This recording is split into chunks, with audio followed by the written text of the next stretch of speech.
ओम नमः शिवाय। सनातन धर्म में 9 ग्रहों का बहुत महत्व है। हमारे यहाँ लोग 9 ग्रहों की पूजा करते हैं और उनमें से ही एक चंद्रदेव भी हैं, जो आज भी हम सभी को अपना दर्शन प्रदान करते हैं। भारतीय महिलाएं चंद्रदेव की पूजा समय समय पर अनेक व्रत त्योहारों में करती रहती हैं। चंद्रदेव महादेव के सर पर एक आभूषण की तरह सुशोभित रहते हैं। सप्ताह में सोमवार महादेव के साथ साथ चंद्रदेव का भी दिन कहलाता है। चंद्रदेव का रंग गोरा और इनके कपड़े, रथ और घोड़े तीनों ही सफेद रंग के बताए जाते हैं। ज्योतिष में भी चंद्रमा का एक महत्वपूर्ण और विशेष स्थान होता है।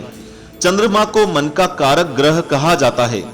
भगवान श्री कृष्ण ने चंद्रमा के वंश में अवतार लिया था और श्रीमद् भागवत के अनुसार चंद्रदेव महर्षि अत्रि और अनसुईया के पुत्र हैं और वे 16 कलाओं से युक्त हैं। चंद्रदेव की 27 पत्नियां थी, जिनको आज नक्षत्रों के रूप में पूजा जाता है। भगवान ब्रह्मा ने चंद्र देवता को बीज, औषधि, जल और ब्राह्मणों का राजा बनाया था।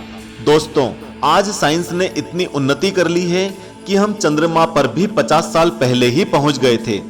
ऐसे में कई नास्तिक और अपने आप को बुद्धिजीवी बताने वाले हमारे सनातन धर्म का मजाक बनाते हुए अक्सर यह पूछते हैं कि हम चंद्रमा पर पहुंच गए, लेकिन हमें वहां कोई चंद्रदेव क्यों नहीं दिखे।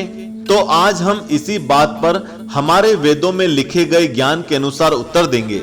लेकिन आगे बढ़ने से पहले धर्म एवं रोचक जानकारियों से जुड़े रहने के लिए चैनल को अभी सब्सक्राइब करें और बेल आइकन दबाकर ऑल वाला नोटिफिकेशन जरूर दबाएं।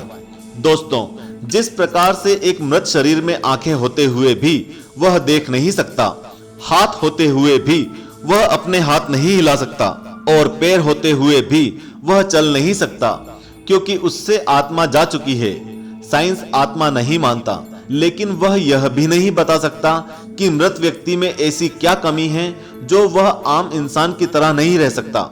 जैसा कि हमारे शास्त्रों में बताया गया है कि यह पूरा संसार, यह पूरी सृष्टि परमात्मा से ही बने हैं और हम सब में उन्हीं का अंश विद्यमान रहता है, जिसे हम सब आत्मा कहते हैं।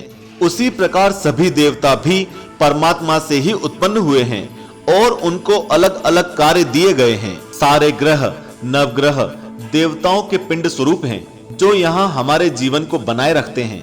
हम जो भी देखते हैं वह सिर्फ उनका कर्म स्वरूप है, लेकिन यह उनका देव स्वरूप नहीं है।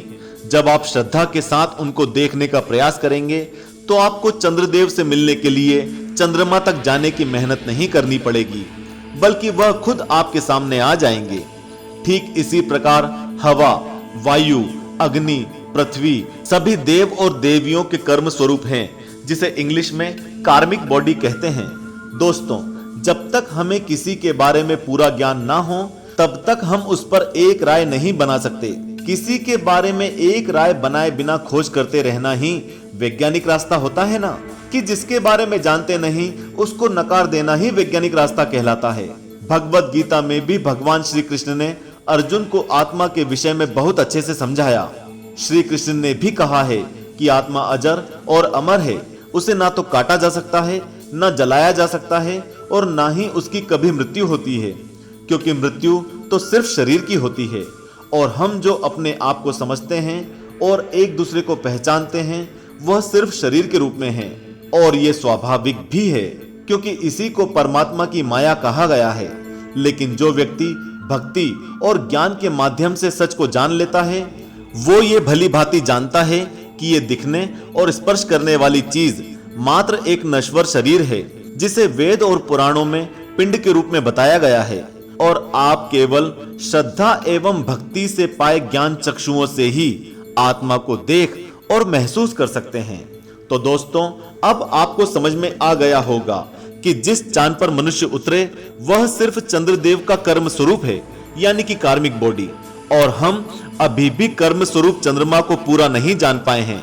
चंद्रदेव या अन्य देवों से मिलने के लिए हमें सिर्फ खोज की जरूरत नहीं है, बल्कि अपने हृदय में श्रद्धा की भी आवश्यकता है।